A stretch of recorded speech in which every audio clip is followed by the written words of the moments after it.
Ku ncuro igira kabiri ishengero Gereza des Âmes Paruwasi Kinindo yarateguye uruganda rw'inyigisho ifatikanije n'ishirahamwe UCCD ku barongozi batandukanye mw'ishengero n'abandi bavuye mu yandi mashengero ku magenekerezo ya 11 na 12 na 13 ukwezi kw'indwi umwaka 2025 mu ntumbero yo kubategura ngo baje gufasha abo barongoye mu mashengero no mu bisata bitandukanye mw'ishengero kuvyerekeye kuba umwigisha wa Yesu Kristo mu kibanza c'akazi. Pasiteri Emmanuel ari mu batunganije urwo ruganda aratubwira intumbero y'urwo n'ico biteze kubitavye uruganda w'uno mwaka. Murakoze cyane, nitwa Emmanuel Nsabimana n'umupasitori mw'ishengero rya Gereza des Âmes Kinindo. Turashima Imana yuko tugize uruganda rw'abakozi b'Imana. Twatumiye abakozi b'Imana kugira ngo baze mu nyigisho ziberekeye. Ni uruganda rugira kabiri ku mwaka twama dutegura uruganda, kandi urwo ruganda tuba turiko turategura abari mu ntumbero yo kugira ngo abantu babe abigishwa ba Yesu Kristo mu buryo buhagije. Rero haba harimo inyigisho zitandukanye. Hanyuma ni iciyumviro catanguye mu mwaka wa 2023 canke mu mwaka wa 2023 dufise intumbero y'uko urunganwe rw'imbere rufasha urundi runganwe rw'inyuma. Hari igihe usanga abantu batakaye kubera batarose inararibonye bari imbere yabo, bafise ubumenyi, bafise ivyo babonye, bafise ivyo baciyemwo, bashobora kubigisha, bashobora kubagira inama, bashobora kubahanura, bashobora kubaterera ivyiyumviro. Rero ni muri iyo ntumbero ivyo vyavuka, turavye abanyeshuri baheze amashure bakicara mw'ibarabara, kandi cari iciyumviro c'umurongozi mukuru w'ishengero rya Gereza des Âmes ryo mu Kinindo, Pasiteri Adieu Diridiri. Hanyuma rero natwe nk'ishengero amaze kukiduha abakozi b'Imana twese twagifashe nka nkama kuko tubona yuko gikenewe kandi gikwiriye. Nayo Pasiteri Oswald yari umwe mu bigisha muri urwo ruganda aratubwira akamaro k'inyigisho zatanzwe muri urwo ruganda.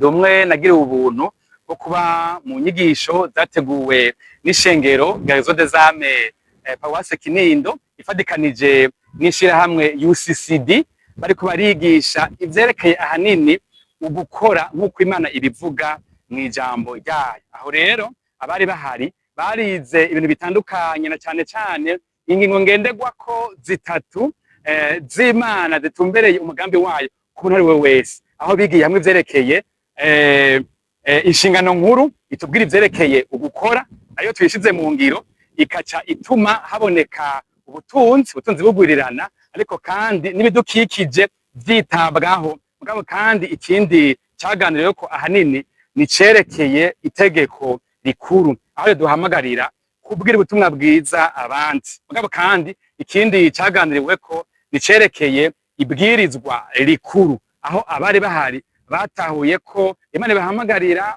kugaragaza urukundo, bakunda Imana kandi bakunda abandi. Abari aho kabara akaryo keza aho bakorera mu migwi bakaganira, bagahanana ivyumviro, bagatabara mu vyanditswe vyera mw'ijambo ry'Imana. Nayo abitavye inyigisho bakaba bashimira ishengero ryatunganije urwo ruganda, bagashimira n'abigisha babigishije muri iyo misi 3 bamaze biga, ndetse baranashima kuvyo babungukiye muri izo nyigisho. Nitwa Mugisha Gracia. Izi nyigisho mbanje gushimira Imana ko vyakunze ko ndazibamwo, narahungukiye cane gose. Rero jewe ku giti canje ibintu vyamfashije sinobivugira ngaha vyose, mumvise n'iminota ko ari mikeyi.